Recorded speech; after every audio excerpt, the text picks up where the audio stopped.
Was a tasty meal, wasn't it? I don't think you're going to go to sleep tonight. We're looking forward to just a tremendous time tonight with Brother Chad Schearer and Miss Marcia and Walker's here tonight, and we're so thankful that they're here.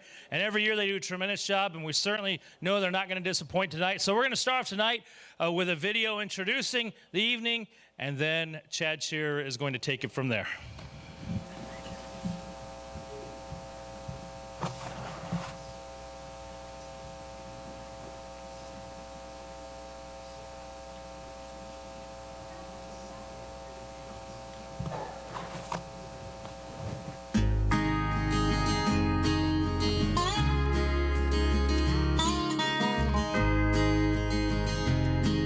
Chad Schearer grew up hunting and fishing in the mountains of Montana. He has been an outfitter and guide for the last 29 years. Chad has a passion for calling in elk and has won every major elk calling competition in the United States and is a world champion and two-time Eastern U.S. champion. Chad has hunted on 5 continents and extensively around the world. Besides hunting, Chad is an advocate for wildlife conservation and serves on the board of directors for the Mule Deer Foundation and is a life member of the NRA. Chad and his family host the award-winning television show Shoot Straight. More importantly than any of these accomplishments, Chad is a husband to Marcia and a dad to Walker and Wyatt. Marcia Schearer loves the mountains of Montana, but grew up in the hills of Tennessee. She joked she was hunting for a husband. Now she hunts with her husband. She has been a licensed Montana guide for over 20 years. Marcia enjoys getting hunters involved in the outdoors and also sharing tips on how to cook wild game as she hosts Shoot Straight's Recipes from the Field. Marcia was the first lady to be put on the CVA Pro staff and has hunted and fished around the world, from New Zealand to Africa and many destinations in between. As she says, shoot like a girl, try to keep up.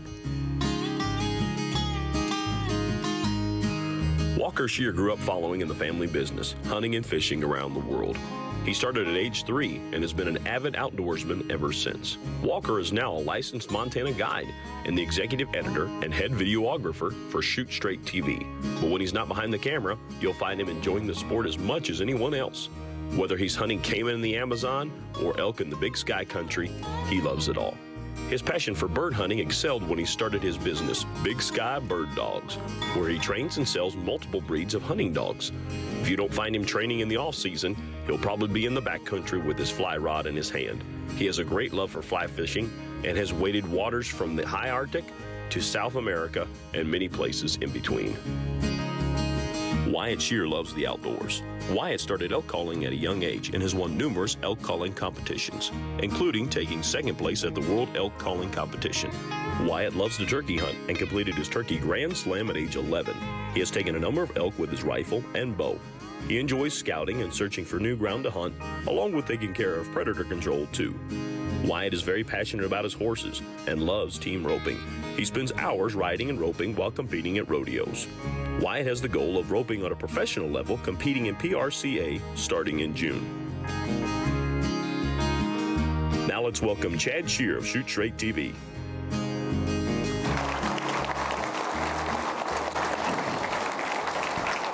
Thank you. Good evening, Medford. How's everybody doing?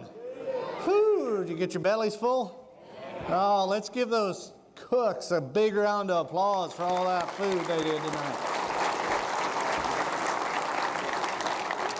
I am happy to be in Medford. We found out a little earlier, this is our 13th year come and speak at this event, and I'm just so thrilled to see keep coming out. How many have been here all 13 years of the event? Wow, how many have been here? Let me move that down a little bit or up? That's down, okay. There, is that a little better? Okay. How many have been here at least 10 years for these events? Awesome. How many it's the first time to come to this event? Look at that. Whole bunch of, man, that's awesome. We're going to have a good time. I know it's a school night. I'll talk fast. You listen fast, but we're going to cover a lot of information. I've already had a blast here in Medford today. Got to go out and check out the Cerakote factory, and we use a lot of their stuff on our guns, and with Bergar and CVA, got to hang out with those guys today, and that was just a highlight. And so we're going to talk all kinds of hunting and fishing. How many had a good year hunting and fishing this year? How many had a great year hunting and fishing this year? All right. How many want to have a better year this upcoming year? There we go. hopefully I can help you with some of that. And we got a lot of friends that are in here with us tonight. We're thankful for our sponsors. We got some of the best manufacturers in the country we work with on Shoot Straight. We're filming our 15th year now. I've been doing TV for going on 20 years. I started when I was 2. No, I'm just seeing if you're paying attention. But we've been doing it a long time, and real blessed to do that and work with some really, really great companies. So we're going to do something fun tonight. I know all you folks in here probably do social media, keep up with your friends. So we're going to give you a chance right now. This is a chance to pull your cell phones off and put them on quiet.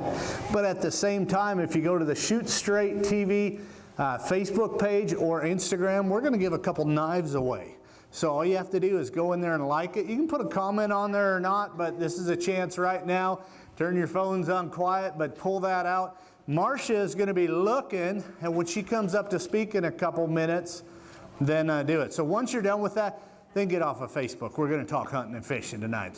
You don't have to do that after that. But you know, we live in a social media world, and that'll also give you updates where we're going. If you have any friends, we're going to be in Prineville tomorrow night. Prineville? It's up there somewhere in Oregon. Hopefully we make now. We're going to go up to Prineville. And all you folks that are watching online tonight, hello from Medford. I appreciate you watching. We know a lot of people are tuning in tonight. So, you know, calling animals in is one of my favorite things to do. I love throwing stuff out to the crowd too. And I know they've been giving stuff away. Look at these great prizes. They've got some great stuff here. Here's a CVA t-shirt. Throw that out. We've got another CVA t-shirt here. We got some more stuff here. I have more hats. We got a rifle scope. The folks at muzzleloaders.com. Who needs a new rifle scope? This guy right here? Yes, he does. Yeah, buddy. He's sitting in that front row seat. Here's a CVA hat. Ochiko's company here. They do some great stuff right there. You know what? I forgot that side over there. We don't want to forget you folks over here. All right, we better go back in the back. They couldn't afford these $500 front row seats. Oh, he probably from Conus. We better go to this side. We don't want anybody to. Muzzleloaders.com, they came out with this hat. It's pretty cool. It says 2 Timothy 4:7 on it. It's a neat hat right there. CVA. Oh, medium right here. That's funny right there. I think you need husky petite. I don't have one of those right here. And we needed a medium shirt. That's here. Who said that? Right there. I'm going to give you some ballistol. This stuff here is great for cleaning your guns. It might help you fit that medium shirt right there. I'm going to throw a bunch out at once, so here we go. It's raining here. Ballistol, that stuff's great stuff. Here's a couple flashlights. Here's a little flashlight. There we go. All right, let's keep going here. I love calling animals in. It's one of my favorite things to do. I love calling elk in. Who likes calling elk in here? I'm telling you. I was in Salt Lake City at the Hunt Expo a couple days ago, and I got to MC we had a big calling competition. We had over 70 people compete in it, and it was a great time there. And then we got to bugle on the stage and had a great time that night. But I love calling elk in. Cow elk.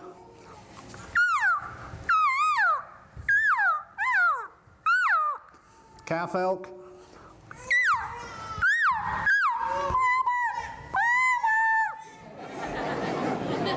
Seeing if you're paying attention. Bull elk.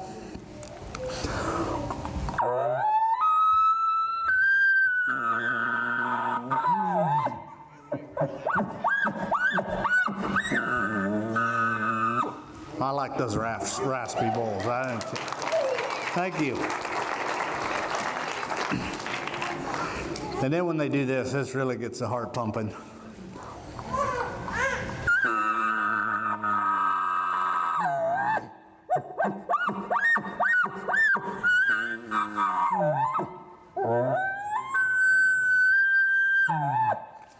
You guys ready now? Woo!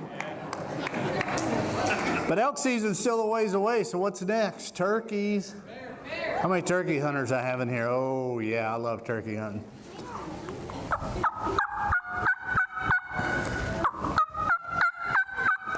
Coyote. You need to shoot the coyote.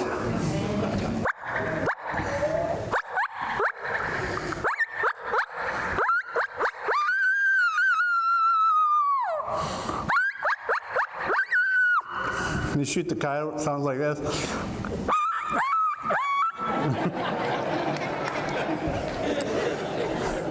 Squirrels. You call your wife in with this call? Very versatile call. And kids, when you're in school, no, I better not tell you that one. We have them on the table tonight, though. Normally they're like $8 to $10. I sell them for $5 at these shows just because I love getting the next generation calling. Plus, they're really good calls. Help call that bull in. Hopefully, none of you heard this coming in tonight. If you're a little bit late, sounds like this.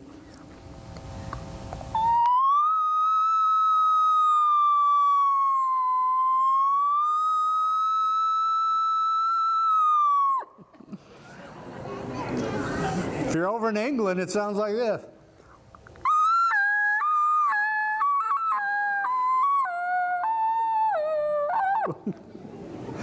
We're going to have fun tonight, I promise you that. I like calling a lot of other animals in. There's Walker around here. I don't know if he's around here. I'm going to bring him up and get him calling with me. A few turkey hunters out there calling turkeys in. You get those crows fired up. Come on up, Walker. Get those turkeys gobbling. You can also use an owl call. So what are you saying? Who cooks for you? Who cooks for y'all? In Southern Oregon, right? You say y'all.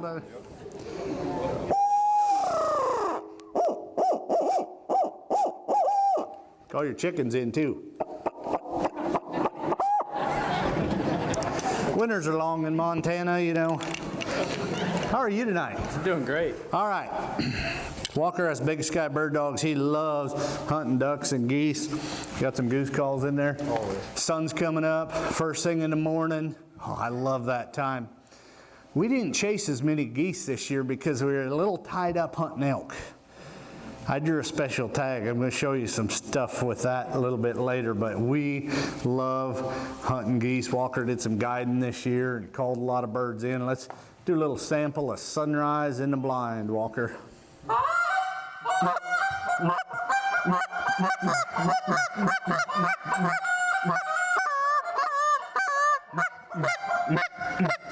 All of a sudden those ducks come whizzing by real fast, flying by you. Hit them, Walker.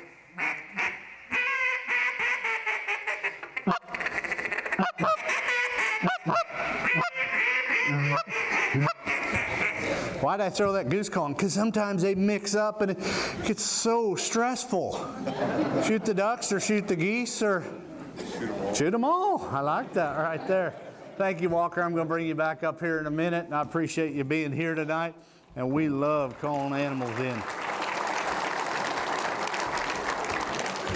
All right, we got some special people here tonight, our veterans and our military. Tonight we want to honor you for being here. Many sacrifices have been made. We had a chance this year. We had an amazing thing happen. We have a Brigard Long Range Shooting School up in Montana. And we had the opportunity of a triple amputee come to our school. He was over in Iraq, and it was quite tragic. And he came, and I tell you what, that man could shoot. And I would tell you, it was an exciting time for us, and it just reminded me the sacrifices that so many have made. So tonight we want to honor those that are current military, past military, our veterans. If you're able to stand, we're going to ask you to stand. If you can't, just raise your hand because we know some are in that situation. So all our military here, our heroes that are with us, we want to honor you. If you'd please stand or raise your hand tonight if you served in the military.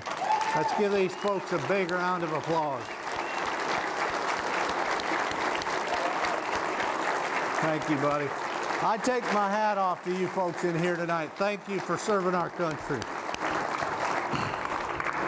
If you haven't figured out tonight, I love my family, I love our country, I love God, and we're just going to have a good time here tonight, and I just appreciate y'all coming out. We had something fun that we did this year. We got to do some more hunting with some veterans, and our good buddy Bob Brown, we told you about last year, he went hunting with us for the first time, and in a long time, he's been in the chair for over 30 years, and he said, Chad, is there any other hunts we can go on? I said, well, we're going to Africa. So he went to Africa with us, and he shot a lot of stuff. And we had a big time, and it just reminded me just how fun it is to get out there and to be out there with our heroes and have a good time. And so get out there and take somebody hunting. All these young people in here tonight, I love seeing that. That just makes me so happy. That's the future of our hunting right there. That's the future of it. And we put meat on the table. We love wild game. How many love elk in here? I'm telling you. And deer and bear. It's called hunting at God's grocery store. And I love it. I had a guy the other day, a friend of mine, he said, yeah, we're going out to the frozen section of God's grocery store.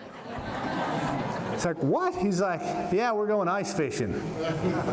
Got a bunch of crappies. Man, he had a good time out there. So, you know, we love hunting upland birds. We love hunting waterfowl. It's all a good time. And we're going to give you some tips and techniques. We're going to show you some new video tonight. Never been seen anywhere.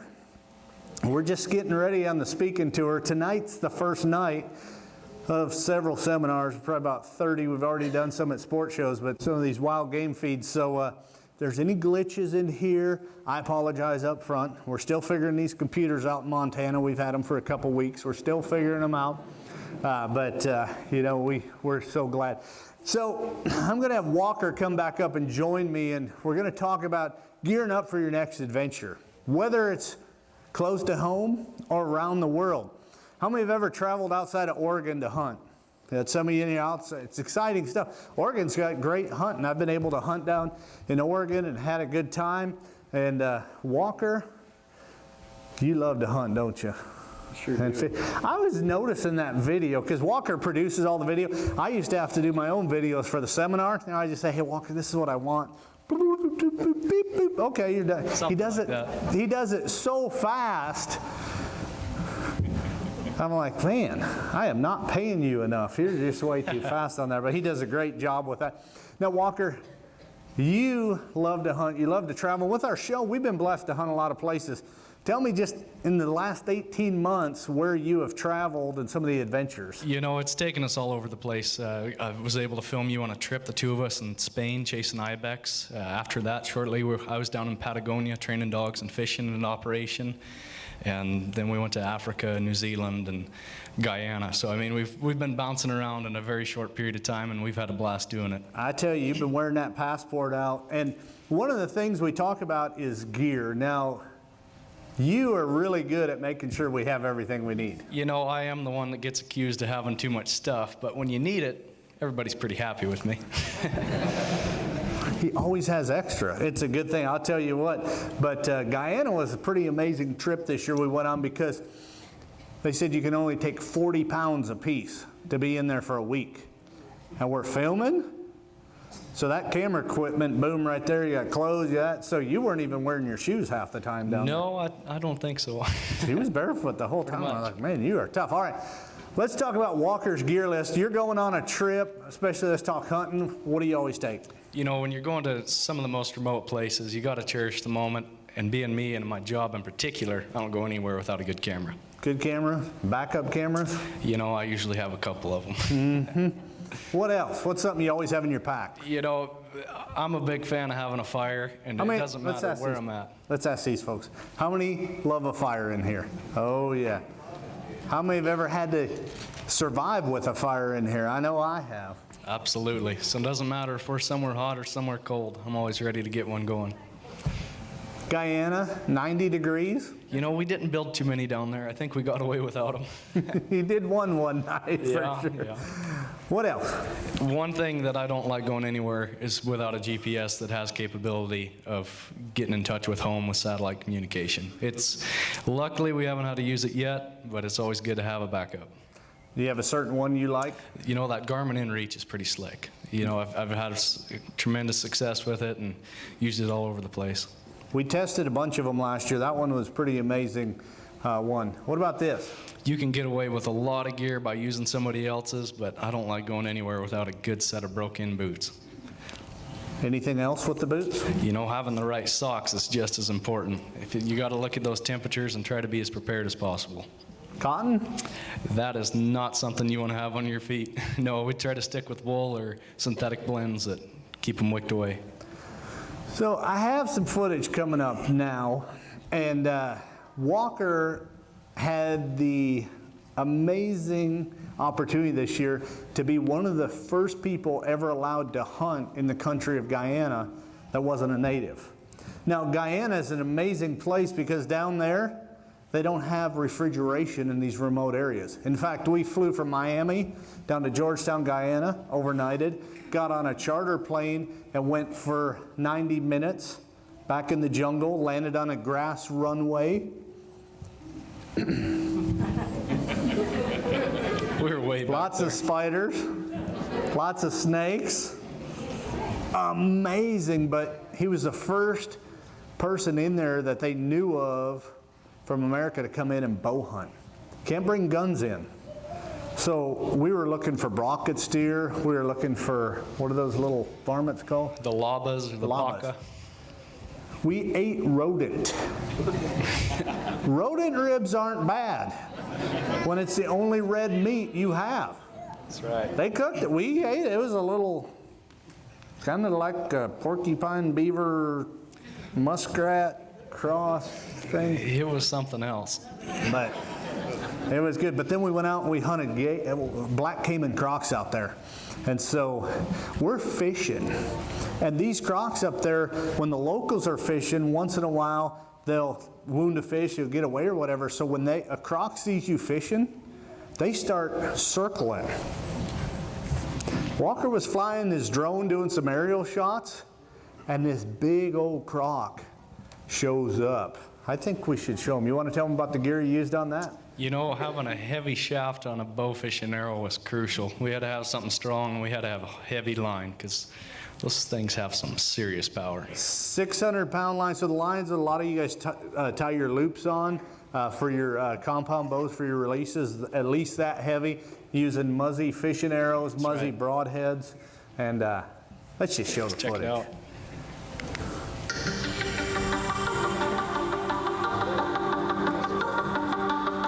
It's not the place you want to go swimming, is it? So this is the Amazon River Basin.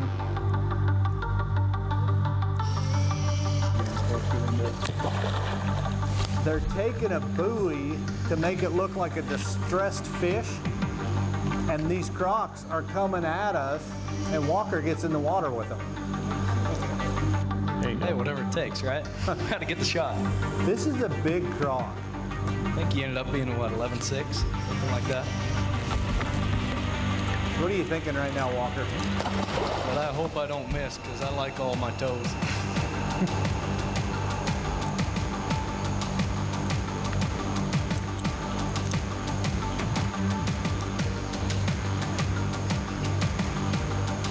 It's a very heavy arrow. You got to make sure you're close enough because it drops quick.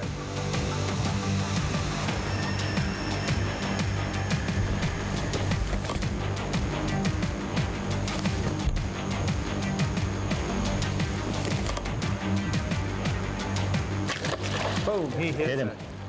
Now you have a croc by the string. You got him. You can't use a rifle over there.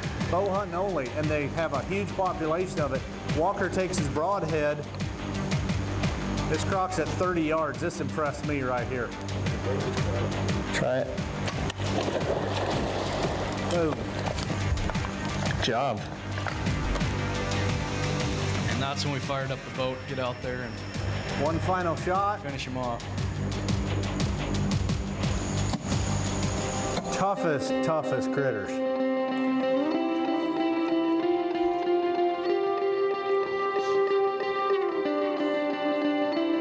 This is a big croc.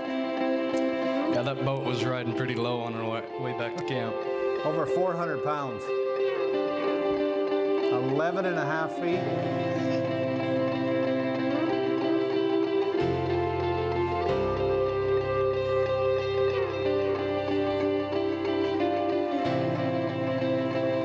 So this hunt was so amazing, it was so incredible. These crocs are so aggressive. I got to take one too. We're not going to show you all the footage tonight just because of time. But they said, Chad, do you mind shooting one by camp? I said, why? They said, because our guides haven't been able to bathe in 3 days because the crocs keep chasing them out of the water. So you know what my guide did? He got in the water. And I'm out in the boat, and the crocs, I have to wait till he gets by me before he gets to the guide. That was a little bit of pressure, but it was fun. Now, Walker, besides hunting, and you love hunting, and one of the things that I know we were going to talk about is these places we go, having the right gear, gearing up, because they're sporting goods stores. You know, that's the case in most places where we're going. Is our good friends at Ochiko's can't quite reach us when we're in South America. So being prepared is quite essential to the success of your trip. So we have fishermen in here tonight. How many fishermen do we have in here? Oh yeah. How many fly fishermen do we have in here? Oh yeah. Walker loves the fly fishing. What do you say when it comes to bow hunting? Or to fly fishing, sorry. You know, when it comes to fly fishing, I try to have as much stuff as the weight will allow me to have, but having at least 2 weights of rods, that's my plan most of the time. And Now, each two rod that I'm rods using. in every weight. So Well, as 8 many as I weight, can. 9 weight, 10 weight. You never know what you're 12 getting yourself I think into, you right? had like 6 or 8 rods on Just a that. couple. Uh-huh. What about lines? You know, that's another thing where you can get away with not having as many reels as if you can have various lines with you, because different water and depends what you're fishing for too. Okay. What about flies? One thing I always have is my own personal stash. Try to research as much as you can, and guides will usually keep you in good shape, but try to have your own little stash. And Sunglasses is one thing that should never be overlooked, you know, just for the safety of an eye, because the wind will catch a fly. But especially if you're sight fishing, having the right lens for the right conditions of the light, it'll make your trip a lot more enjoyable. see more fish. And you've done that. You fished Patagonia and all over this last year, New Zealand. Yes, sir. You want to see some fishing now? We'll go back to the hunting in a minute, but we're going to show you peacock bass and arapaima. Walker's one of the few people that have caught an arapaima on a fly rod. And I will just tell you, I cast one morning, because you're using flies about the size of a duck. These big fish. I cast one morning for 4 hours. I had one hit, and I didn't get him set all the way. They're tough to do, and we're going to show you some footage of that right now.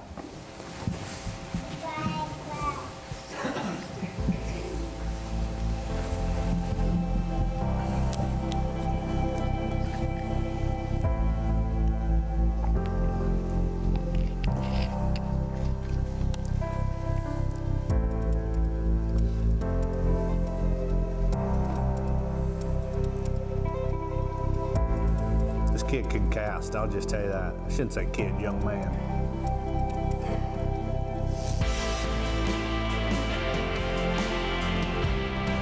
Blue peacock bass, there's what, 3 subspecies or 4 down there? There's more than that, but we caught 3. We caught 9 new species for us on that trip. Boom, they hit hard. Using poppers, also using a sink tip line. Here's an aerial shot of fish hitting. And the take, that's what it's all about right there. Big old bass.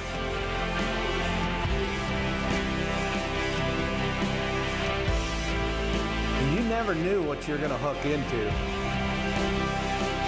Whatever it was, it had a big set of teeth on it, that's for sure.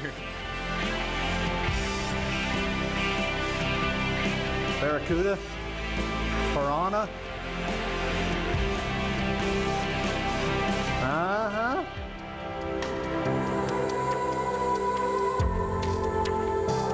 There, Walker's barefoot again. Told him them piranhas were gonna get his toes. Wolffish. we're going after arapaima. We go off the river, you have to haul your boat into these lagoons. I mean, we're pulling on dry ground. Get back in there. And you know, accuracy is essential on this type of fish because an arapaima is an air breather. So they come and surface to the water every 30 minutes. So you have to put it right on top of them when they come to surface. And it's like cooking into a freight train. Watch your drag. We're still going. Oh, look at that thing. That is one crazy looking fish.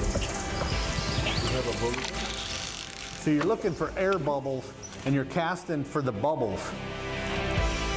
And you have to get it right on top of real dark water. Walker, boom, got in this lagoon. Because they're not particular, they'll eat just about anything. It's just as long as you can get it in front of them.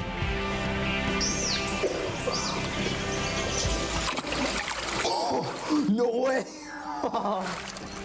Get him in the boat. On a fly rod. I cannot believe I just landed an arapaima on the fly nonetheless. That is one incredible animal. And they're really wide, really deep, 75-pound fish. And to think they get up over 300. Yeah. That would really been rod now. So that was some awesome stuff, Walker. Congratulations on that fish. Any other advice? You know, we had a good year. It was fun. Well, I appreciate all you do. Thanks for coming up. He'll be at the table tonight. He'll be happy to answer bird dog, fly fishing questions, everything else. Thanks, buddy.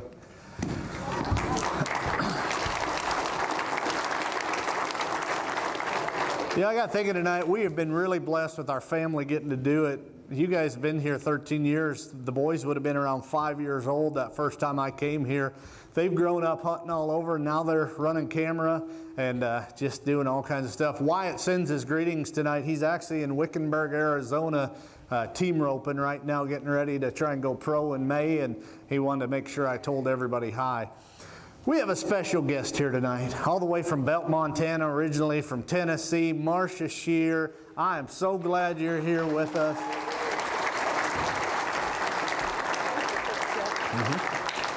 Okay, I have, before I forget, I gotta find my winners. Is this one on? I can yell. No, it's not on. Hold on. Or turn it on. There you go. There we go. Okay, Tanya Jones. Right there? There you go. Here, I'll give you Okay. that. And the other one is, Okay, well, your handle on Instagram, you know, Instagram, you don't always know the name. It's maybe Brandon Foxy Fred. Is he here? Where's he at? Right Oh, there he there, is, all right. right there. Sorry, but that's what's on here. Now we're all gonna look, It's all you out. know? Just saying, right? Good job. There you go, buddy. Thank you. Okay. Yeah. I have to tell you all this. So while Walker's up here talking, he comes to the back and he's like, "Is everything okay with Wyatt?" And I'm like, "Yeah, I guess." Because Wyatt's, again, he just mentioned not here and he's missing being here. So while Wyatt Walker's up here talking, guess what Wyatt was doing? He kept calling him on his phone. Wherever you're looking at me, Wyatt, stop bothering your brother. No. So he was watching it on So yeah, live so he's stream? like, "Is he okay?" I'm like, "I have a feeling he probably did that on purpose just to remind you." I don't know. Just to be a little brother, right? Huh. Yeah. Technology.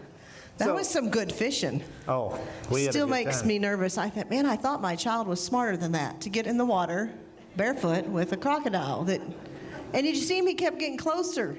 Every time I watch it, it just makes me nervous again. But I'm going to tell a funny story on me with that. Now, the jungle has bugs. We live in Montana. We get a few bugs, nothing like down there. They have cockroaches. They're like, one morning, I'm going to get ready. There's no windows. There's windows cut out, but no screens. The door's just a nothing to keep hole. what stays outside. Right. Yes. They have mosquito nets, and it's a great camp. But it's just do different. amazing. So I went to grab, and I zip my shaving bag up every night because there's a lot of bugs down there.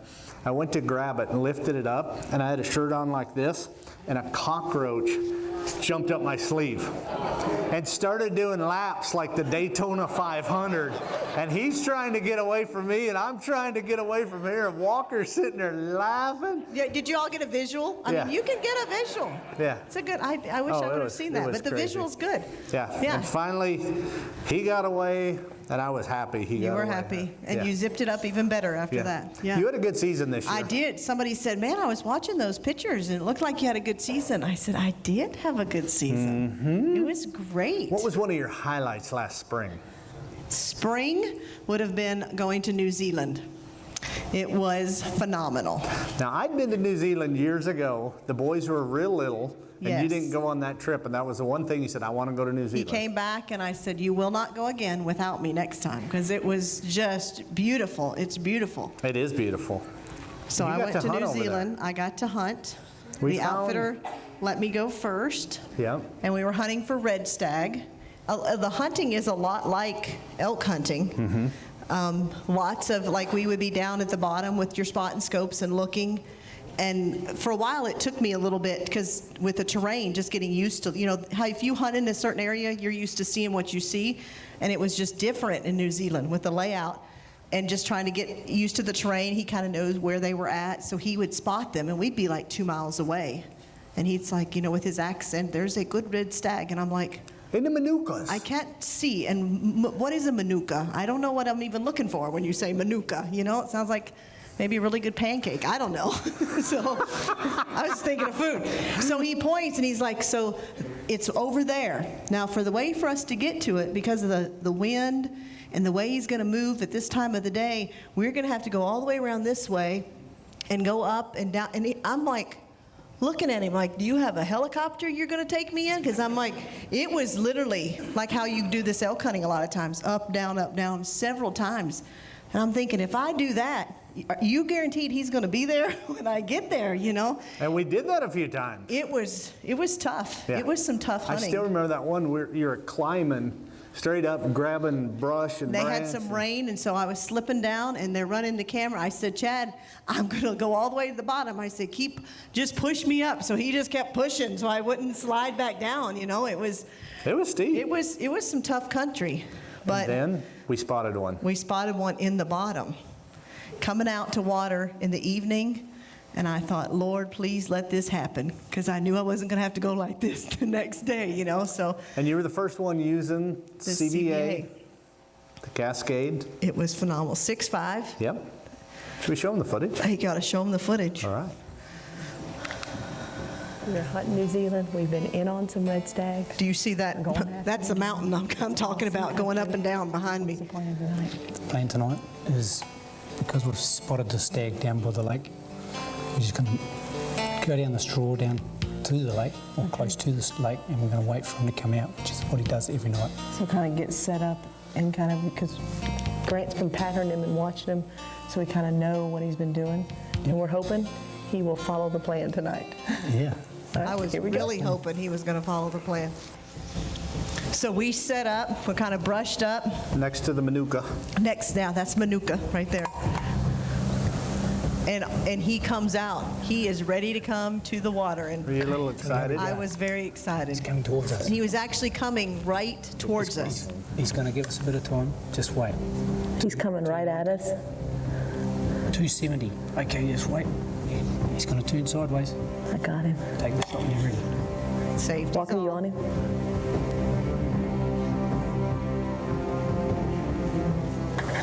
Smoke your mom, you got this. Boom. Hit him, guys. Hit him. Those stags are big at Again? 6'5". Time. There. Just one more time. Just insurance. There. Good. Holy smoke. Yes. It had a few points on it. Was I shaken? Absolutely. From my toes to the top of my head. It was phenomenal.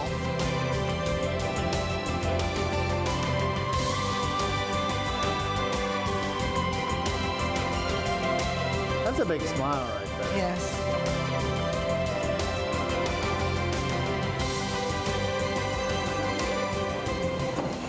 There What'd you say? go. Shoot like a girl? Shoot like a girl. Try to keep up. Yeah. But I tell you, that was an amazing hunt. And honey, one of the things we get asked all the time about getting new people involved in that suppressor on the end of the gun. Yes, and you have to be careful, know your restrictions, know your regulations. Every state is different, every country. When we went to New Zealand, we had to make sure of all the restrictions, but it was legal in every way, so we took the suppressor with us.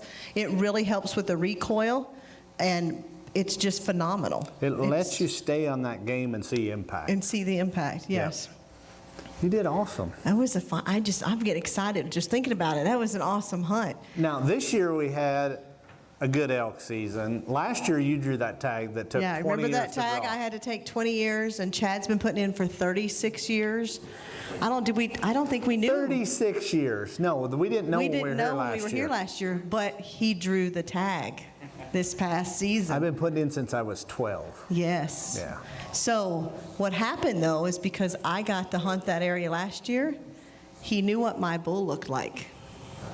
Yes. Mm-hmm. So whenever he was talking about how he didn't duck and goose hunt, and didn't get to shoot it because he was kind of being a little picky, yeah, did you tell him? I probably should have asked Walker. Should have asked Walker. 'cause He your was carrying the camera. Yeah, it was like 150 bulls that he passed on. I was being a little picky. I spent all summer scouting. But you weren't making sure that you weren't measuring it while you were looking at it No. to make sure it was bigger than your wife's. And then just add. And the verdict is not out yet. Yeah. Because one of my children says that he thinks mine is bigger. Your bull had a little more mass on it. But Mine, the G2s were 22 inches. So it's we might just call it a tie.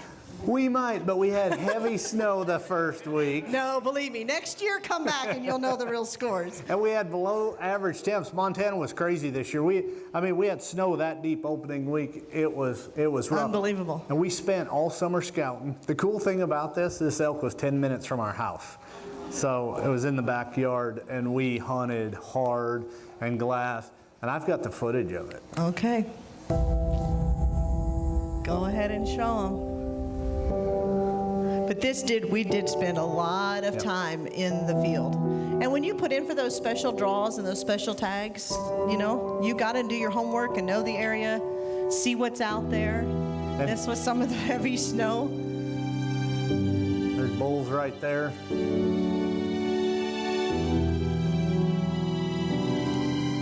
A few days it got down 10 below. We sat on the mountain glassing, built a fire. You were happy Walker had that fire starter? Yeah.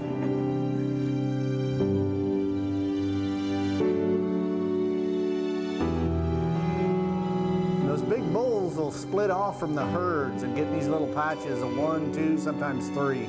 And you've got to cover a lot of ground. We'd seen this bull 2 times before, and I couldn't get in on him.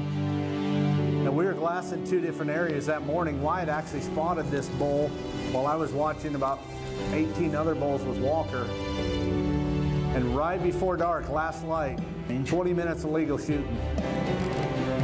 He's in the aspens, and he finally stood up 470 yards. You see him in the middle? Ready? Can barely. Boom. Hit. Bull doesn't even know where we're at. And when you get across the canyon and find that right there. There he is right there. That is a dandy. But when you find it right there, that's when you can take your breath and breathe, right? Uh-huh. 50-inch main beam on him. We got him, bud. Oh, nice bull. That's the bull you spotted yesterday morning. It was definitely a team effort, and it was a phenomenal hunt. Big old brows on him, G2s.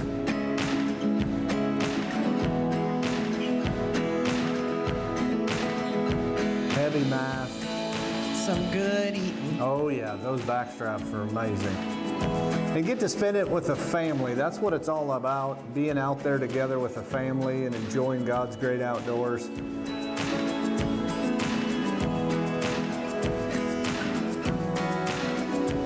And we have pictures of your bull last year. 2018.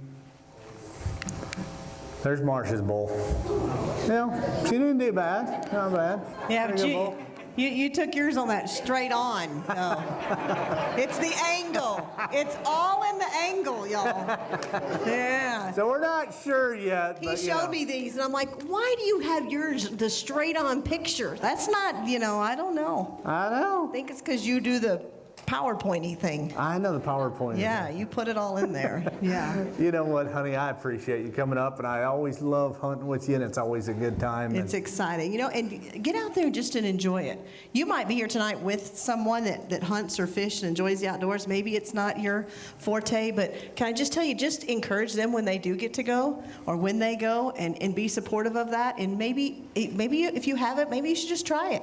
You never know. You might like fly fishing, right? Yes. So that's just awesome. Thank you, hon. I appreciate it.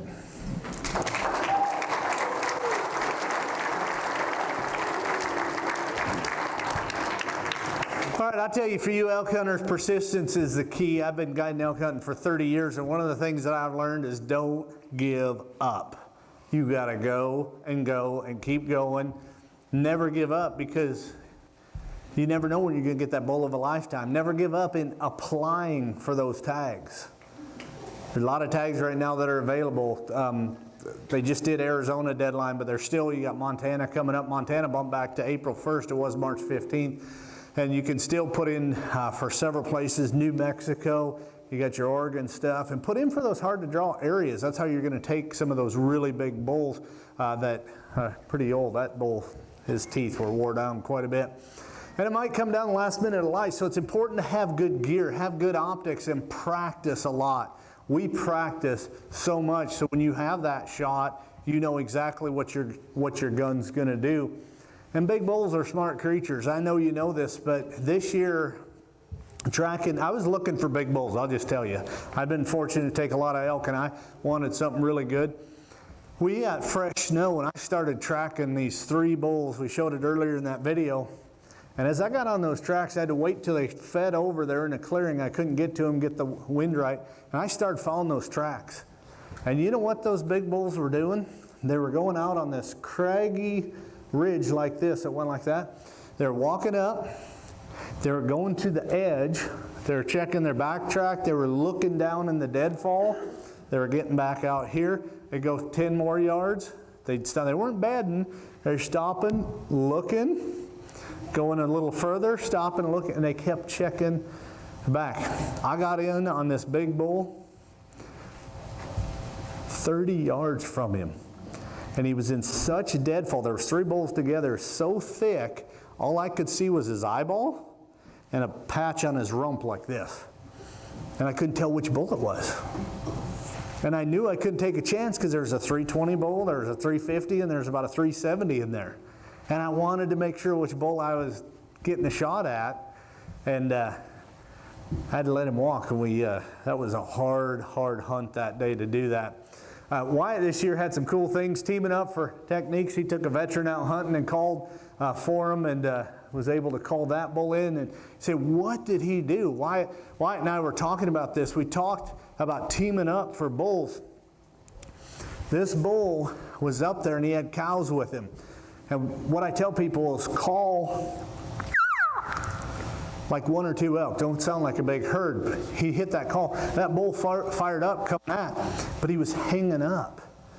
If you've got a buddy that can call for you, and you bow hunting here, that's one of the best things to do, is get that shooter out in front of you and you do the calling.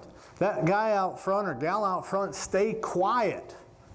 Let them move in, and the one in the back.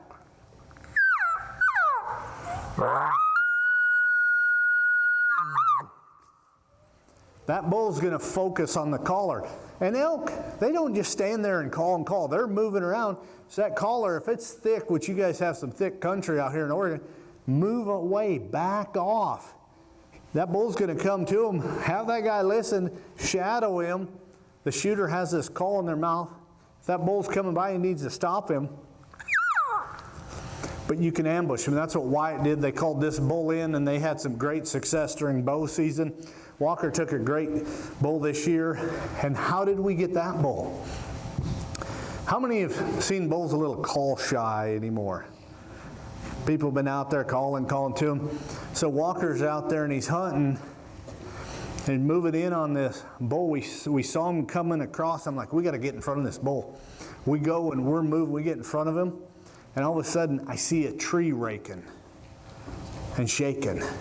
And there was a bull, and he's just tearing this tree up. I said, Walker, go in there quick. 20-mile-an-hour wind. I said, I'm not going to call. I love calling bulls in, but I like shooting bulls more. Know what I mean? There's guys that'll call the elk all day long, but there's a difference between calling the elk and getting the elk to come in and shoot it. Walker gets there. I was like, I'm standing back here. He sneaks in, gets 40 yards from this bull. Bull's raking a tree, shoots the bull, has no idea we were even there.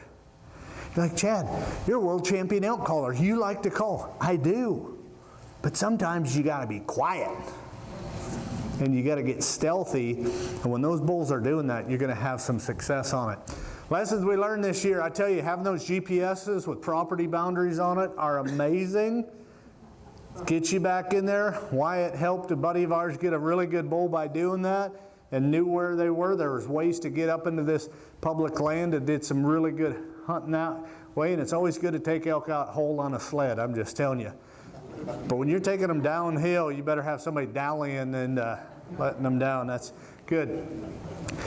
Where the big bulls go. You want to find a big bull, you got to go where the big bulls go. This right here, that's me. That's where the elk are. Did I get a shot on those elk? Nope.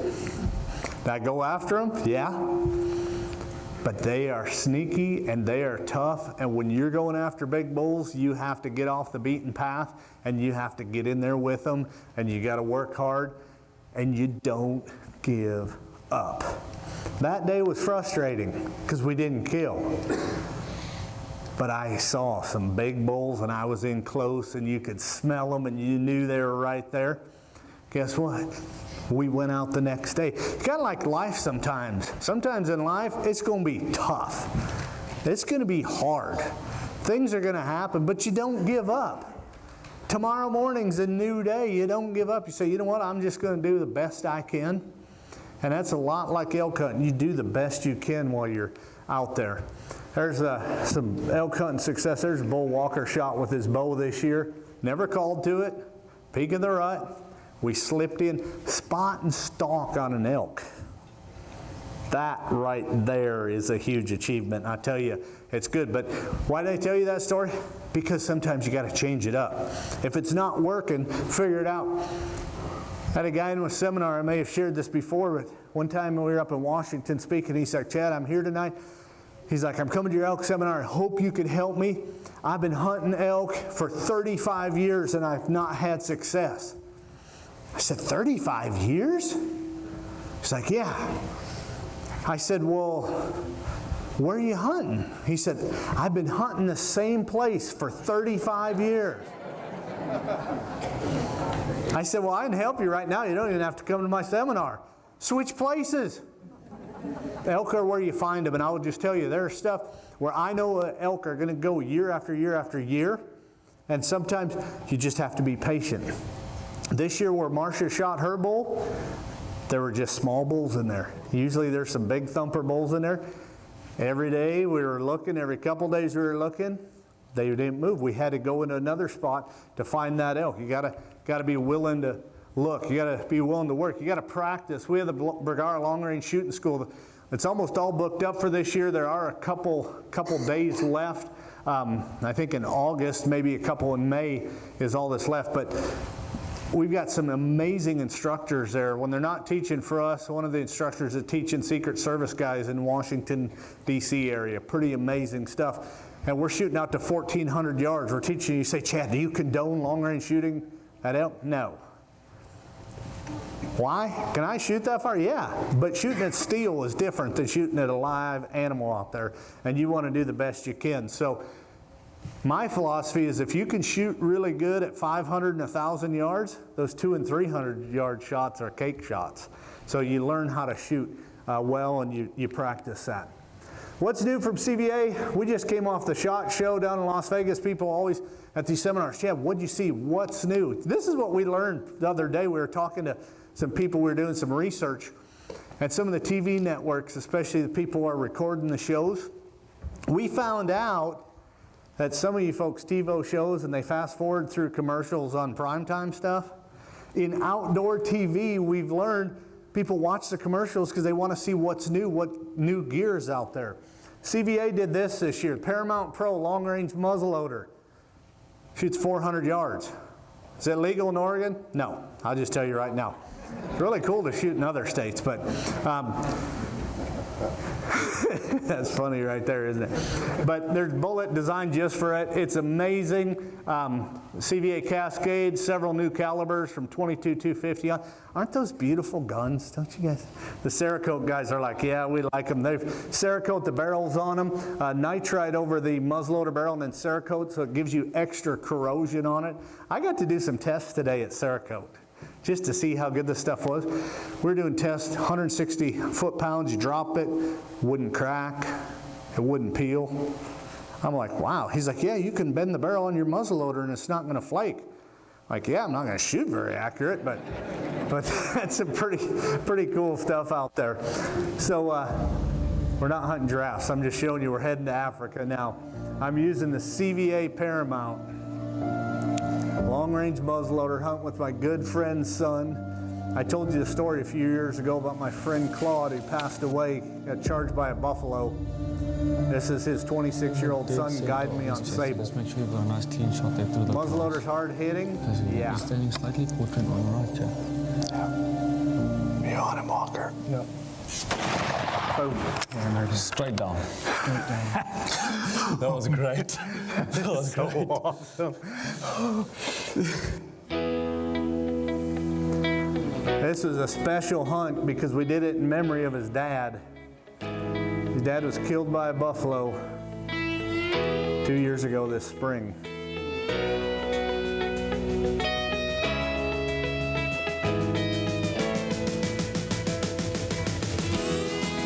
You're not going to want to miss. Walker did a short film on that hunt talking about stepping out of his shadows, and pretty amazing, and just an awesome hunt that you don't want to miss that. We also had some first-time hunters out there that went on their first hunt. Wyatt's girlfriend Keely took her first Impala over there in Africa, and just had several first-time hunters over there, and it was a great time, and just had some good hunts. Walker even took a big old chicken right there and ostrich. But yeah, it was a good time. Somebody's asked me a little earlier, what's new from Bergara? Bergara has a new Wilderness Ridge, the whole new Wilderness series. And again, these barrels have come Cerakote on them, and they're just amazing, great rifles. And goes from our regular production gun to the Premier line. It just bridges that gap. Comes with the muzzle brake on it. A lot of neat features on those guns. Texas pigs, they're big, they're ugly. Marcia loves shooting pigs. It's always a good time with them. And then, of course, don't forget about bear season's coming up. I talked to some people who've already put in for their bear tags, and you guys excited about bear season coming up? I know that lady is back there. She got her bear this year, and that was exciting talking to her. Call bears, that's always fun, but we can talk about that another time. One more thing I want to share with you. I talked to you earlier about our trip over in Guyana. And that was an amazing trip. One of the most remote areas I've ever been to before. And it was cool because when I got there, we got to speak to the people in the village, and it was just a really neat experience in such a remote area. And so they're wanting to open that country up for bow hunting. And so if you want to do a croc hunt like you saw Walker, they're going to start offering those trips. And we were hunting for brocket deer, collared peccary or javelina, just a lot of neat things for bow hunters over there. But we got on this island one day, and they said, Chad, we're going to hunt with the natives, how the natives hunt. I'm like, well, that sounds cool. So we get through there, and I mean, they're using machetes to cut a trail. I mean, it's thick. And we're sneaking in there, and I'm in hunt mode. And when I get in hunt mode, I'm walking through, and I'm looking, and I'm paying attention in front of me, and I'm looking for animals. And all of a sudden, I take a step. I take one more, and I'm looking, because it's real thick, I'm looking under the undergrowth. We're looking for javelinas over there. And all of a sudden, Walker said, "Snake." And the guide turns around, and a snake had just dropped out of the tree right there. And the guy said, "Chad, move slowly, but move quickly."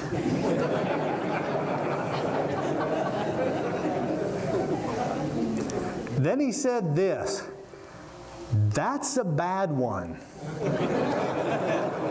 Now, if you ask my wife, any snake's a bad one. But this was a bad one. Right there you can see him. About 6.5 feet. Fer-de-lance. Oh yeah, that's a bad one. I moved slowly, but I moved quickly, and I'm doing it. He said, "Yeah, they're usually in pairs." Now I'm like, okay. And I got away from it, and I'm standing there. And we're like, okay, let's get back in the boat. I said, "What would have happened if he would have bit me?" He's like, "Oh, it would have been bad." He said, "Because we're an hour to camp, then we're 3 hours to the runway.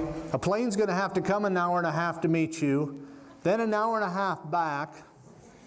He said, "If we don't get that venom out of you and you get that anti-venom within 24 hours, it's going to be really bad because your ears are going to start to hemorrhage, your eyes are going to start to bleed, your gums are going to start bleeding."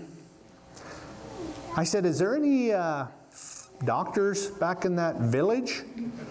We got an 18-year-old young lady who's taking first aid. I said, "What do you do?" He's like, "Well, we'd start by putting an onion on it and try and get some of the venom out." We are in a remote area.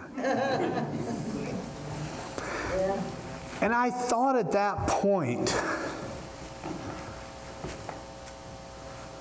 what is my purpose here? I mean, I'm having an amazing adventure with my son. And we are having a blast just hammering the fish. And that afternoon, as we're sitting out on that boat, I'm thinking, what's my purpose in life? Why am I here? Because within a few seconds, because if you read up on them, they're very aggressive. And not only are they aggressive, they're very unpredictable. They said, "We don't know. Sometimes these snakes will come right at you. Sometimes they'll just lay there." Thankfully, I had one that wasn't an overachiever that day. Very thankful for that. But you know, in life, things can change just like that. You say, "Well, I've never been around a fer-de-lance. I wouldn't be." There's a lot of people hurting here tonight. There's a lot of people going through things in their life. Yesterday I found out a good friend of mine, he'd been beaten cancer and had esophagus cancer, and then they just did brain surgery on him this morning. He's got some brain cancer, and I think they did really good with it, but just changes. You see, I've been able to guide a lot of hunters over the years, a lot of fishermen. I've got to take a lot of famous people on their first trips. I was talking to David Blanton the other day at a show, and I guided him on his first mule deer hunt. Kid that won Daytona last year, I guided him on his first deer hunt. Richard Childress' grandson, guided him on his first hunt. Been able to guide folks like Tim McGraw and the guys from Alabama and Trace Adkins. Got a lot of famous people. Been able to guide them on big animals and fishing trips. But you know, I really believe what my purpose is not just guiding folks on those hunts, but helping to guide people on how they can know how they can go to heaven. You see, life is short. We don't know if we're going to have tomorrow. I didn't know when that fertilizer hit the ground if that was it. When that guide said, it's a bad one, I can tell you, I've been in bad places. I've been in Africa and had black mambas right there. Do you know tonight 100% sure if you're going to heaven? You ever thought about that? You see, we plan and prepare for hunting season, for fishing. I had Walker up here. He was talking about gearing up. And before that trip, we had our checklist of all the stuff we had to have because we were in the middle of nowhere. My satellite phone hardly worked over there. I mean, it was remote. And I think about these gear lists, but in our life, most important thing you can have on your list is knowing 100% sure you're going to heaven. You say, Chad, how can I know that? How can I be sure? Well, before we close here tonight, I want to share a couple verses with you. How can you be prepared for when you take that last breath? Well, first off, you have to realize you're a sinner. For most of us, it's not that hard to realize we're a sinner. Hang out with me for a day, you're going to find out I'm a sinner. We're all sinners. But there's someone who died on the cross for our sins, who paid the price. I know growing up, we'd go out to dinner and that check would come and my dad would pay for that check. Now I've got 2 boys and I love taking care of dinner, paying that check. It's taken care of. You see, Christ died on the cross for our sins. So to go to heaven, what do you need to do? Well, you need to accept that gift of salvation. I want to share a few verses with you, and then we're going to close. Tonight, Romans 3:10 says this, as it is written, there's none righteous, no, not one. We're all sinners. Romans 3:23 says, for all have sinned and come short of the glory of God. Because of that sin, we can't get to heaven unless a payment's made, unless something's done, and that's God dying on the cross for our sins. Romans 6:23 says, for the wages of sin is death, but the gift of God is eternal life through who? Through Jesus Christ our Lord. He already paid the price for our sins. Hey, well, Chad, who can go? Who can go to heaven? Well, Romans 10:13, for whosoever, put your name right there. For whosoever shall call upon the name of the Lord shall be saved. Whosoever, your name right there. For Chad, for Marcia, for Juan, for whosoever. Well, how do I do it? Well, Romans 10:9, that if thou shalt confess with thy mouth the Lord Jesus, and shalt believe in thine heart that God hath raised him from the dead, thou shalt be saved. Saved from what? Saved from an eternity in hell. You say, well, Chad, that just seems pretty easy. God meant for it to be easy for us to understand. Some people say, well, I've got to do more. Well, Ephesians 2:8-9 says this, for by grace are ye saved through faith, and that not of yourselves, not something you can do to get there, but it is the gift of God, not of works, lest any man should boast. See, if you could do all these things or give all this money and do this, do that, to go to heaven, there'd be a bunch of people out there proud and they'd be bragging about it. But see, we have to humble ourselves and we have to accept Him. You know, I've got a lot of fond memories of guiding people on animals. But I tell you, I'd love to guide you tonight and help you how you can know for sure you're going to heaven. In a minute, we're going to close and we're going to pray. And when I am closing here, I'm going to like to help you if you'd like. I'd like to guide you in how you can know. Now, this isn't some just say this prayer and go to heaven. No, this is trusting Christ. Admitting you're a sinner and believing in Him.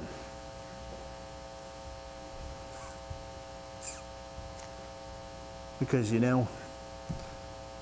we never know when we're going to take that last step. My son was in Arizona this week team roping. A man stepped out of his horse trailer and hollered. They ran over there. He was having chest pains. They drove as fast as they could and got into the ER. They had to life flight him, and he made it.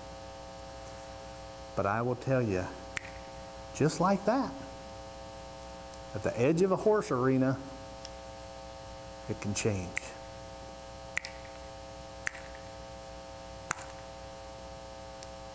Are you prepared? A game warden comes up to you, asks you if you have your hunting license. You're going to be looking for it. Are you prepared? You take that last step. Have you prepared for the most important thing that you'll ever meet in your life when you meet that Maker? We ask you to bow your heads and close your eyes. Nobody looking around. But tonight you say, Chad, I've heard something about this, but I've never done this. Or maybe this is the first time I've heard anything like that. Maybe you're sitting in there and say, yeah, I've been thinking a lot about that, but I need to do it. I tell you, if there's anything I could do tonight, it would be jump up and down in here and say, don't walk out of here not knowing. I can tell you how to call elk. I can tell you how to cast nice with the fly rod. But that doesn't really matter much when you take that last breath, because this is the most important thing. So tonight, if you'd allow me to help you, I'd like to pray with you. And if you'd like to accept Him right there while you're sitting there, pray with me. Do some business with God and accept Him to come into your heart. It's the best thing that you'll ever do. If you'd like to accept Him tonight, let me help you. And pray with me tonight. Just quietly while you're sitting there. God knows your heart. You may say something like this. Dear Jesus, I know I'm a sinner. I believe you died on the cross and rose on the third day. Forgive me of my sins and come into my heart. If you did that tonight, just say, thank you, Jesus, coming into my heart. Nobody looking around. I won't embarrass you. I won't point you out. But I would like to pray for you. I would like to thank the Lord for those of you that may have accepted Him tonight. Just quietly while you're sitting there, say, Chad, I did that. Would you pray for me? Just lift up your hand. I won't embarrass you. Yes, I see that hand. I see that hand. Those 4 hands. I see 2 up here, 2 on my left. I see that one on my right. Yes, I see that hand. Yes, young man, I see that hand. Yes, sir, I see your hand. Yes, I'll pray one more time. Yes, I see that hand. Don't walk out of here not knowing. Say, Chad, I've done some bad things. God will forgive you. Let me help you. It's the most thing. I've helped guys steady their guns. I've got rocks and put them under the stock to try and get them leveled out. I've done anything to help somebody with this, but I just want to help you tonight. That prayer goes something like this. Dear Jesus, I know I'm a sinner. I believe you died on the cross and rose on the third day. Forgive me of my sins and come into my heart. Thank you, Jesus, for coming into my heart. Anyone else say, Chad, I did that. I just accepted that gift. Just lift your hand. We're going to pray and then yes, I see that hand. Yes, I see that hand. Yes, I see those 2 hands. Yes, I see that hand. Yes, sir, I see your hand. Yes, I see that. Those 2 hands being held up high. Yes, I see that hand. Yes, I see that hand. Dear Lord, thank you for those that accepted you tonight. For that's the greatest thing they could ever do in their life. Their sins have been forgiven. Someday we're all going to get to see each other in heaven, those that have accepted you. Thank you for this church and the Master's men that have worked so hard to put this event on. Thank you for a pastor that cares about these people. Lord, keep everyone safe tonight as they travel home. In your name I pray. Amen. You know, there were several of you that raised your hand tonight, and I'll just tell you that's the greatest thing you ever do. I'm going to share a couple things with you, and then we're going to pass out some things here in a minute, but not quite yet. On the table back there, I've got a little pamphlet here I wrote called Staring at Death, and it's a story about me being charged by a grizzly bear. It has all those verses I was sharing with you tonight. If you did that tonight, just swing by the table, grab one. There's no charge, or maybe there's a friend you want to give that to, and swing by the table and pick one of those up. And if you did that tonight, just come up, shake my hand or Marcia's hand and say, hey, I received that gift tonight. I tell you, we'll rejoice with you. That's the most exciting thing you can ever do. You know, there's several people in here tonight that have already received that gift. And I want to encourage you and challenge you tonight. You see, I shared that story about that snake dropping out of the tree. But I thought, what is my purpose? Am I just going around hunting and fishing, having fun doing that? And I love doing that. But what should I be doing for God? You see, the other part of that trip is I got to speak in this little remote village in the middle of nowhere. We had 30 people accept Christ. And they're wanting to start a church in that little village, and we're working now and raising some funds to help them get a church in that village going. And so part of my purpose is I've been sharing that with people, and we've been raising some money to try and get a church up there for these people. I mean, it's remote. It's amazing. If you know a missionary looking to go into Guyana, this is a neat place, middle of nowhere. But I want to ask you Christians in here tonight, what's your purpose? Do you have a purpose? Or are you just walking around aimlessly, just kind of going which way the wind goes? You see, there's a lot of people hurting out there tonight. There's people in here, in this crowd, that are facing some things that they don't even know how to face. The little girl I got to talk to before we started tonight and pray with her, there's some medical things that they're just unsure what's going on. I talked about my friend earlier that found out cancer was coming back. And you know what I am realizing? Is that we all have a purpose to help others. Our first purpose is making sure we know Christ as our Savior. Our next purpose is listening to what He has for us and doing what He tells us, and look for ways to help others. And sometimes it's right in front of our face. But I can tell you, we live a busy life. And all of us get so busy, and I will tell you, I have a busy schedule. And sometimes you just need to look up and go, what's my purpose? Who can I help today? Who can I encourage? And you know, as goofy as these cell phones are, and sometimes we want to throw them out the window, no matter where you're at, you can send a message to somebody and say, hey, don't give up.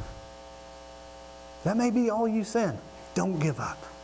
Your purpose may be in here tonight to encourage others. For that person that's having a hard time. For that person that's struggling. Don't give up. God's in control. I appreciate you coming in here tonight. I appreciate you listening to me. I appreciate my family, Marcia and Walker, being on the road with us, and Wyatt, all he does to help our family and everybody doing that together. I just want you to know I appreciate all you coming out tonight. It means a lot to me. I try to give you some new footage, some new techniques, some things that maybe can help you a little bit. And I'll be here tonight. I'm happy to visit with you. You want to learn how to elk call? We've got the calls on the back table. I'll practice with you. A lot of you signed up earlier. We're doing something bigger and better this year. We have the Great Gear Giveaway. We're giving away one of these Sherlock safes. We're going to do this at the end of our tour. It'll be probably about the end of April, first part of May. Somebody's going to get one of those big old safes shipped in. That's pretty amazing. That's what we use right there. and a CVA muzzleloader, a Pit Boss grill. That's like what Marcia does on the cooking stand. We're going to do 3 drawings, so somebody's going to draw. One person's going to draw one, one's going to get another one. There's a lot of great things, so make sure you sign up for that. No charge. We're just doing this. We appreciate what you're doing and our sponsors that we work with. Also tonight at the table, we've got the Shoot Straight knives there. We've got our engraver. We're happy to autograph them. We've got the elk and turkey calls, a couple different calls out there. They're only $5. We've got some of the Shoot Straight t-shirts.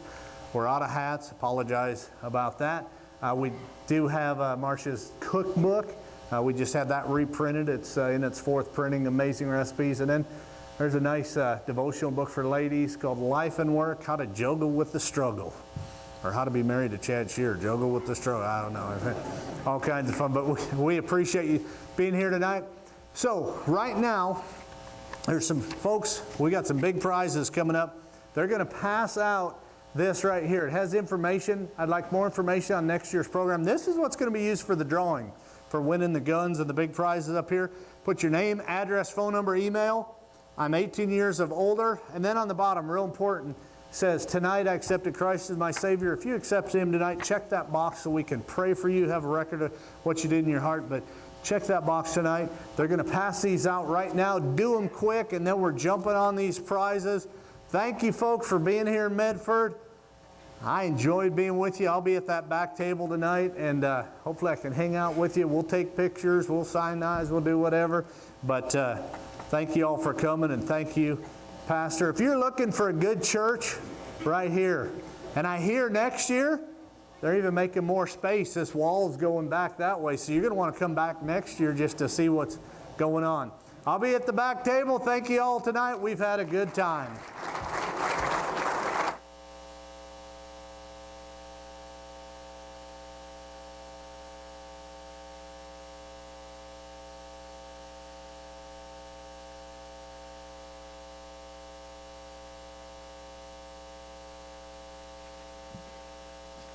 So let's pull out those bobbers, and we're going to give away some kids' prizes.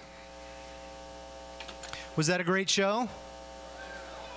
It always is, and we appreciate the Schearers a lot. So the first bobber number is, if you haven't wiped all the ink off, 87. 87. Come on up here. So we have a flashlight for you there. Let's get some of the boys in the second row here to come up here, and you guys can run these things out for us here. Now we have a fishing pole. So if you guys you frequent Sportsman's Warehouse, you enjoyed the show tonight, just tell them thank you. Everything on this side of the stage up here, that was all donated by the Sportsman's Warehouse. So make sure you tell them you appreciate what they've done to support this. So the next number is 78. Come on up. Run it over there.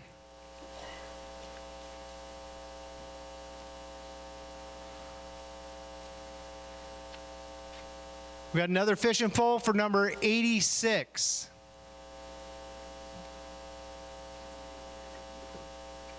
Grab a smaller tackle box. Again, this next one's going to be this tackle box here. Again, that's from Sportsman's Warehouse, and that is number 24. Bobber number 24. Oh, right there. Right there.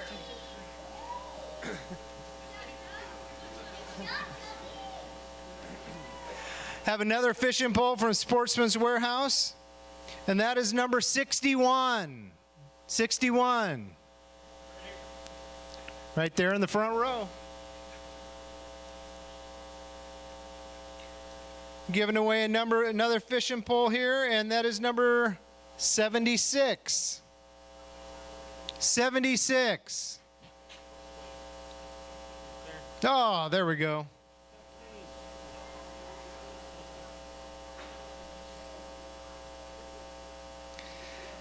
Number 79. No, not that one. Not that one. All right. 79.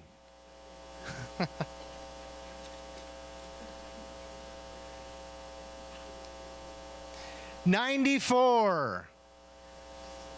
Number 94. Here we go.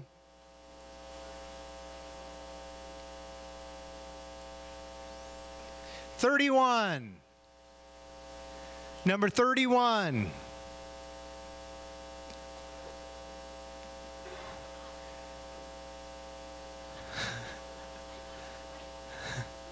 I think that is our youngest winner tonight.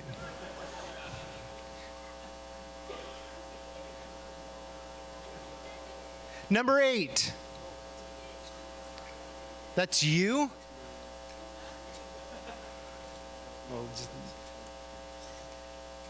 Number 110. 110. She's asleep.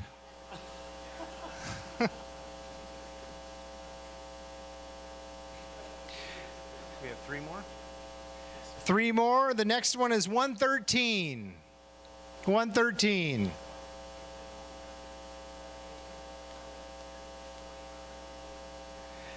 Number 26. 26. And this is our last bobber drawing, last kids prize, and it is number 9. Number 9. There we go. So if we get Pastor Lloyd to come up.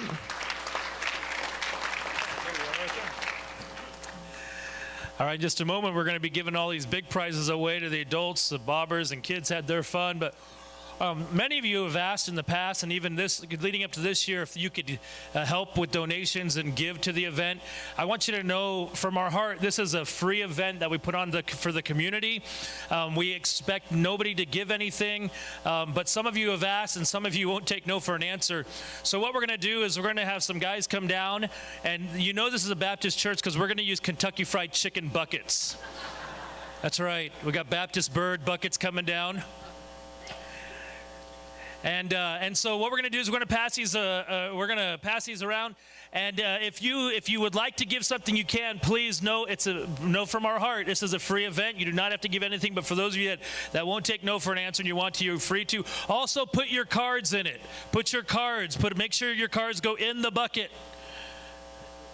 That's what's going to be used for the gun drawings. So make sure that card goes in the bucket.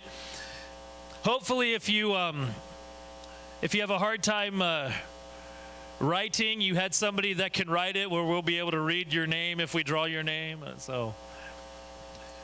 But make sure that the bucket has the card in it, and if you'd like to give, that's totally fine too. And we do thank you for that.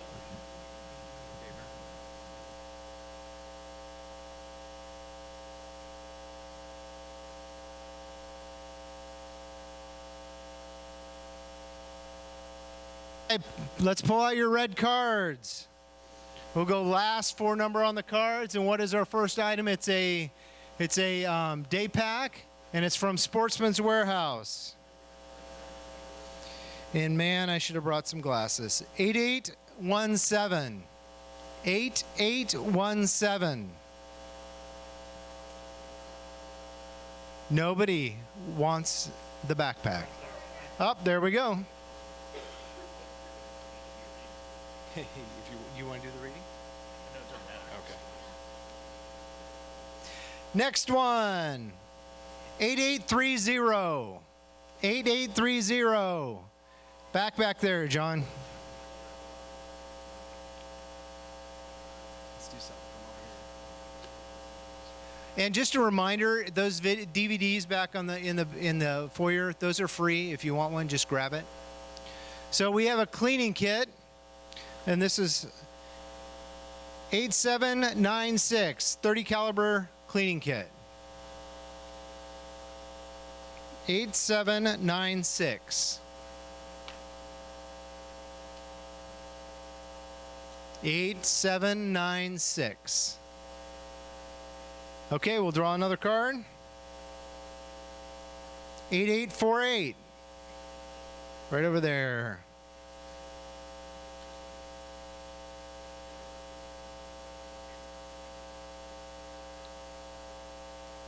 Work sharp sharpening tool. So 8811. 8811. Right back over here. We have a Rogue Disposal gift card to Sportsman's Warehouse. It's been donated by Rogue Disposal. I believe it's $50. It's 8724. 8724.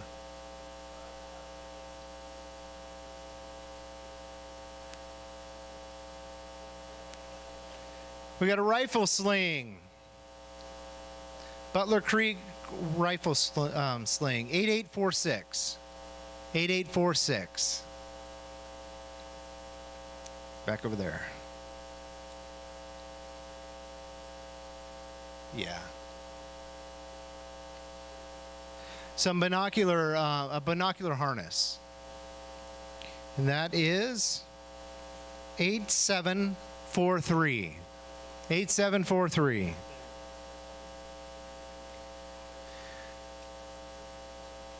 Yeah.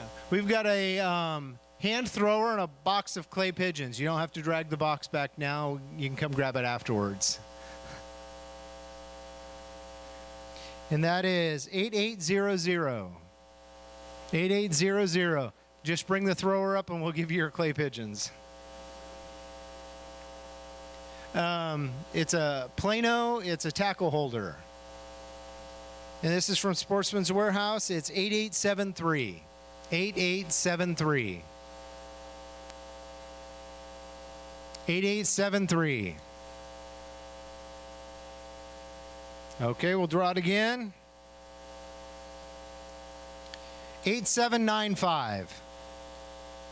8795.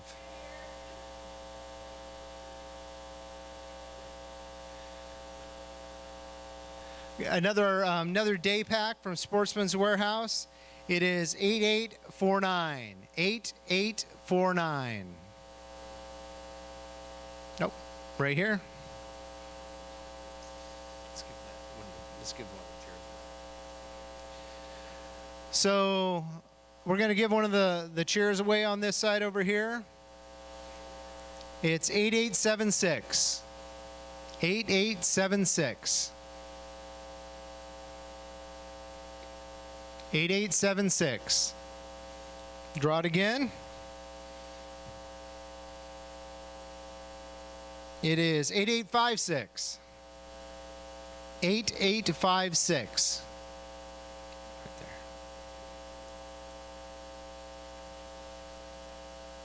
there. A Gerber fillet knife. 8721. 8721. Right here. Yep. Another pack here from Sportsman's Warehouse. It's 8869. 8869.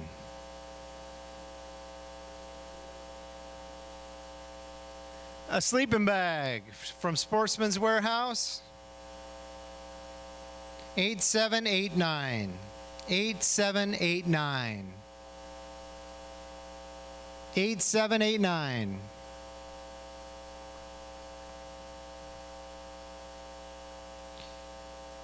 $8766. The very back.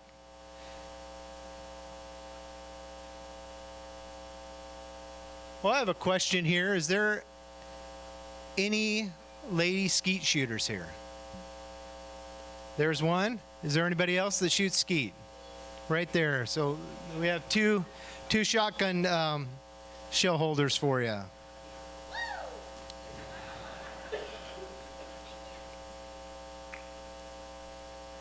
We have a camp chair from Sportsman's Warehouse. It's 8683.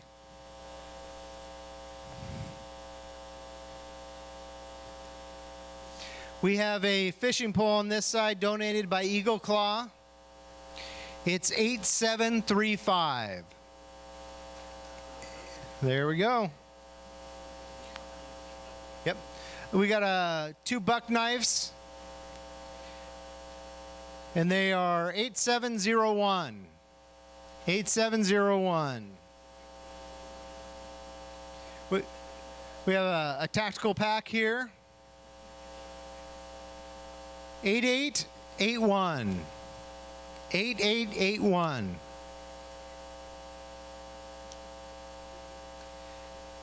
A self-healing target. They're fun to shoot. I keep these in my truck. 8861. 8861. 8861.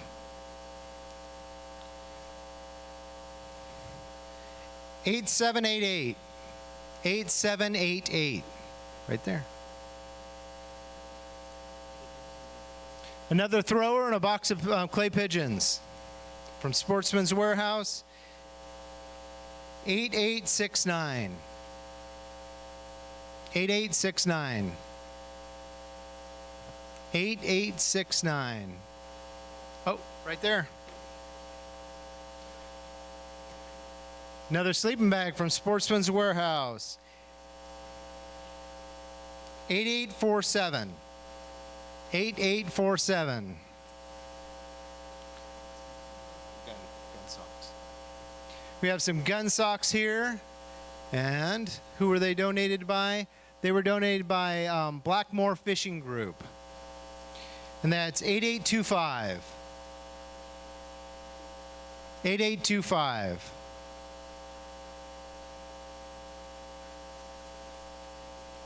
We have a gift card and a catalog from Three Rivers Archery. It's a $25 gift card. 8857. Back in the back. We have another gun sock. And that is 8842. 8842. Another gift card. $50 gift card donated by Rogue Disposal, and that is 8692. 8692. Nobody wants it? 8692? Oh, right there. Headlamp. 8713. 8713. 8713. Right there. Got some exploding targets. 8798. Right back over there. Got another gift card, a $50 gift card to Sportsman's Warehouse from Rogue Disposal. 8712. Right there. Another $25 gift card and catalog from Three Rivers Archery. And that is 8726. Right back over here. We have some game tracking. Easy to see. Mark your trail. 8704. Yep. We had another chair donated by Sportsman's Warehouse. And that is 8752. 8752. Is that dad or mom's card? Okay.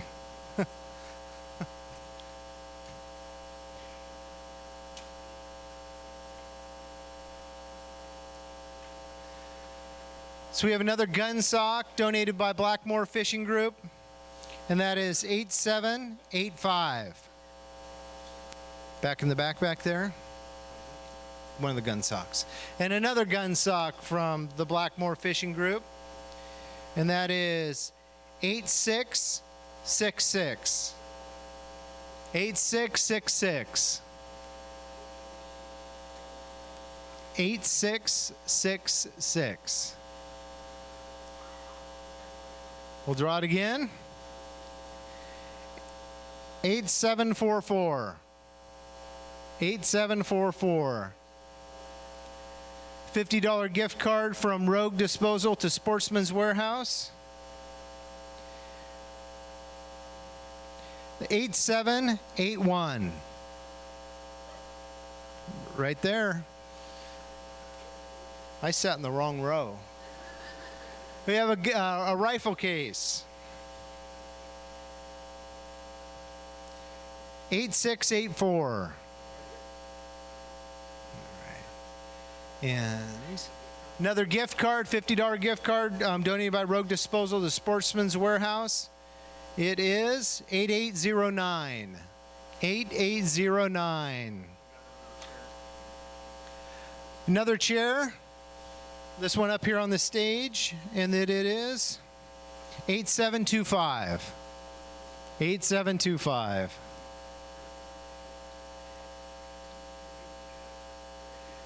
And we have the Camp Chef stove up here. Camp Chef stove is 8844. 8844. Back there in the back? Yep. We'll watch Cinch carry that back there. And it's time to bring up the bucket and see if we can't get Chad Schearer back up here on stage.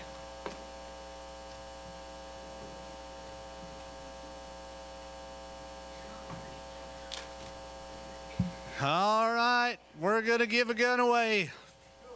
2 of them. Now, I will tell you this. This CVA muzzleloader, Optima V2 great muzzleloader. In Oregon, you have to use the Northwest version. This gun did not get shipped Northwest version.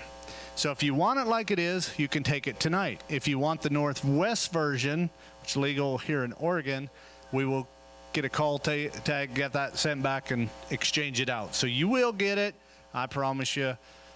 You know a guy at CVA, so we'll make sure it happens. So, all right, Walker, you going to help me? You can draw and announce. Oh, boy. I got somebody really happy and really unhappy at me. Oh, boy. Cole Hankins? Is that what that is? Right over here. All right, come on up, Cole.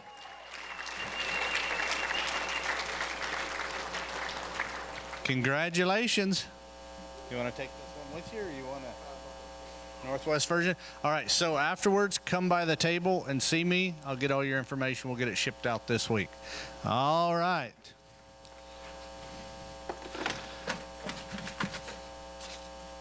Yeah, they're all, come on, Walker. All right, we got Kathy Smith. Kathy Smith.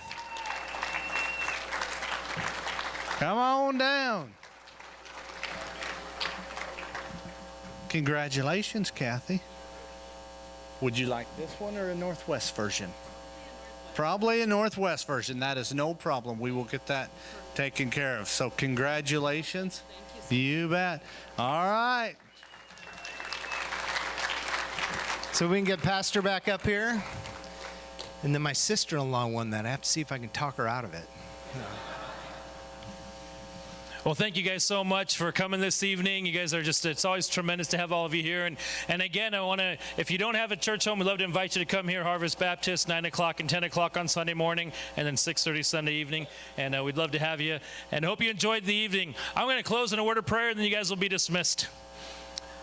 Our Father, again, we are so thankful for the evening that you gave to us tonight. Thank you so much for Chad and Marcia Schearer and Walker and just their willingness to come out and give us tips and hunting and fishing. And then, Lord, thank you for the Clear Gospel presentation. Thank you for those that accepted you as a personal Savior tonight. I pray that you just be with them as they start their life in you. I pray that you just give them direction.